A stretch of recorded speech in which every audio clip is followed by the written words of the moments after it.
every single time it's a blank page, right? You start from the silence and then you try to figure out what really works for that movie. For J2, I remember early conversation with Guy, I think the first time we watched the first cut. And what came to my mind, it's like a movie actually tells you what it should be sonically, even if you don't have the melodies or something, but sonically in terms of sounds that you use and everything. And I said, I have a feel that this might end up as the score, as a combination of, but not literally, sound of the spy movies, because the way the Zul is in the movie, he's super slick, you know, he's super cool, right? And I thought that if you apply some of that feel from the last century, actually, you know, and then combine it with the modern approach of scoring today, which has some electronica, you can get some interesting music hybrid, which will really complement the picture. And the funniest thing is that actually I think what we have in the end, in terms of score, is much more than less, you know, horns,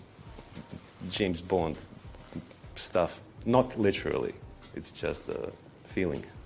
If I have to remember something which is kind of different approach from the scene that I mentioned earlier, it's also a build-up to the scene where the bad guys start shooting for the first time. So basically that build-up, it wasn't like just suspense. It also had something lyrical about it, something which is quite the opposite of what you're seeing in terms of when the strings come in and the way it stops suddenly, you know, with her pulling the gun.